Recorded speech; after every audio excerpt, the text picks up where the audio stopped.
गुजरात से आई हूँ और जब पहली बार जब लिस्ट लगी थी मैं तब भी आई थी, तब भी फिंगरप्रिंट नहीं आए और अब फिर से बुलाया है और आज फिर फिंगरप्रिंट नहीं आ रहे और ये कोई सोल्यूशन नहीं कर रहे हैं। दो बच्चे इतने परेशान हो रहे हैं, सबको बुखार और सबको वोमिटिंग हो रही है इतनी गर्मी में। अब ये खुद तो अंदर आराम से बैठे हैं, हमें परेशानी हो रही है, उसका क्या।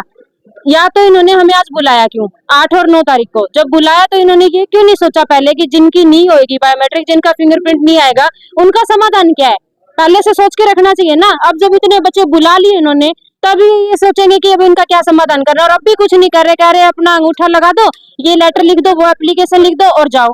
फिर ये एप्लीकेशन मेल भेजेंगे सबको कि इस दिन आओ। कैसे आए इतनी दूर दूर से, बहुत परेशान कर रखा है सर। आज हम तो करवा के जाएंगे, कोई ना कोई सोल्यूशन करो हमारा। कितना टाइम लगता है? 2 दिन लगते हैं सर, हमें पूरे 24 घंटे लगते हैं। हम परसों 3 बजे बैठे थे और कल 3 बजे ही उतरे हैं यहाँ पे। एक दिन होटल में ठहरे हैं और आज यहाँ आए हैं। आप देखो कितनी परेशानी, होटल में कितना किराया लगता है, 10,000 रुपए आने के लग जाते हैं। बच्चे छोटे और साथ में तो रिजर्वेशन करवानी पड़ती है, जर्नल में नहीं आ सकते, इतनी परेशानी होती है बहुत ज्यादा। पहले भी स्पेशल बायोमेट्रिक के लिए आए थे, नहीं हुई, कुछ भी नहीं हुआ, वापिस गए। अब फिर 6 महीने बाद फिर बुलाया, फिर वही हाल है। जैसे कैथल डिस्ट्रिक्ट हरियाणा का रहने वाला हूँ।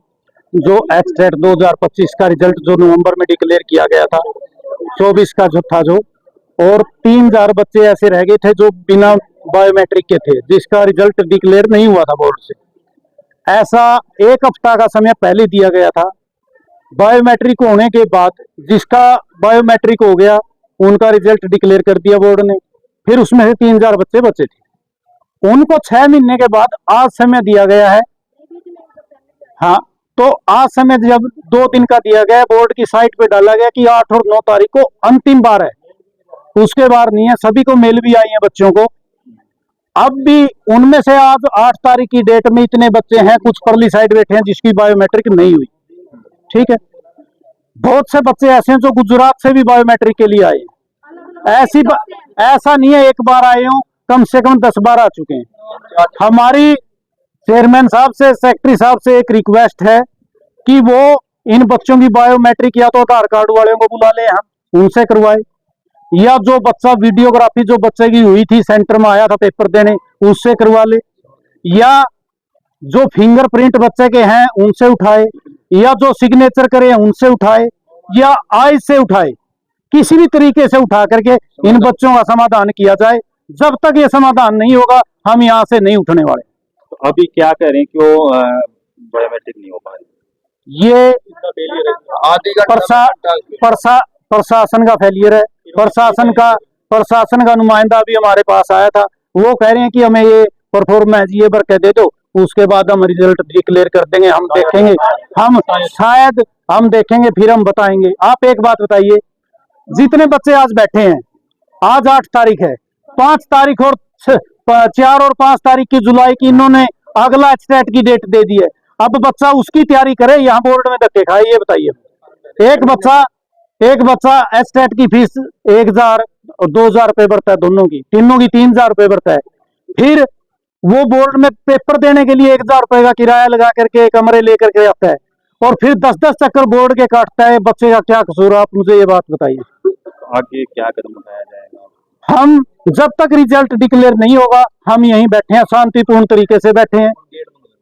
हम ऐसा कोई भी हिंसक कार्य नहीं करेंगे जिससे प्रशासन को भी तंगी आए। हमें, मैं हाथरस डिस्ट्रिक्ट का रहने वाला हूँ, यूपी से, और मैं वर्तमान में बिहार में जॉब करता हूँ, बीपीएससी टीचर हूँ।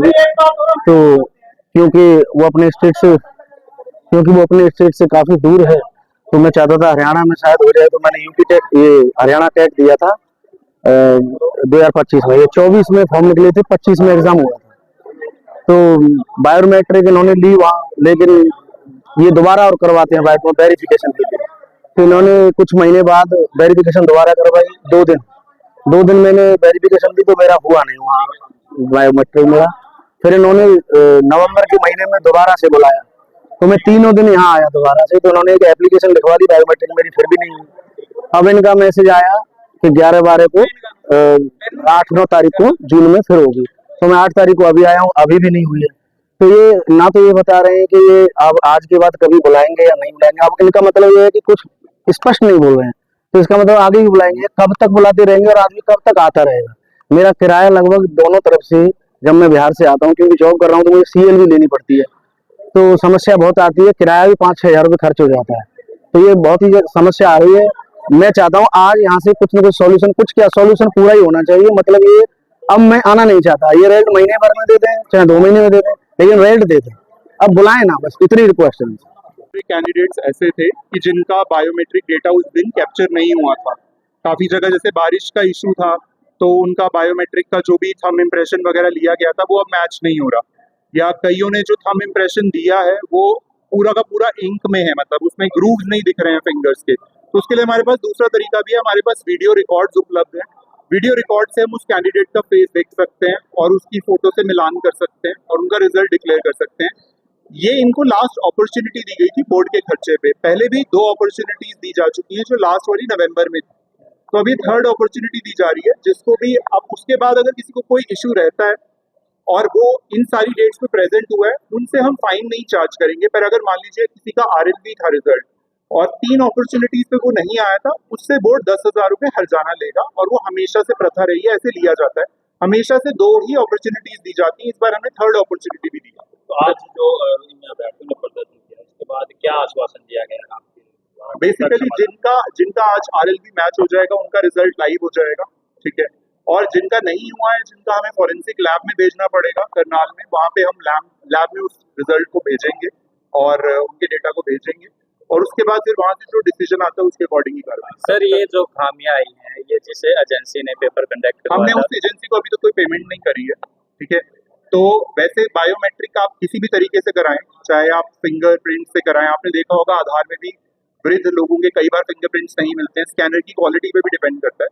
ये सारी की सारी एडिशनल लेयर्स ऑफ सिक्योरिटी हैं, ठीक है। पहले भी एग्जाम कराए जाते थे 20 साल पहले, पर 20 साल पहले वाला संसार और आज वाले संसार में फर्क आ चुका है। आपको पता है पहले फोन पे ऐसे इंटरनेट अवेलेबल नहीं होता था, अब है, लोग फोटो कैप्चर करके एग्जाम सेंटर से बाहर भेज सकते हैं। आजकल AI का जमाना आ गया है, तब व्हाट्सएप जैसी फैसिलिटी भी नहीं होती थी, तो इसलिए हमने मल्टीपल लेयर्स ऑफ सिक्योरिटी को अडॉप्ट किया है चीटिंग और मैल प्रैक्टिसेस को रोकने के लिए। पर कोई व्यक्ति अगर जिसका डेटा कैप्चर ही नहीं हुआ और अगर एजेंसी की गलती थी, तो उसके लिए हम उस बच्चे को पेनलाइज नहीं करेंगे, क्योंकि हमारे पास वीडियो रिकॉर्ड भी उपलब्ध है।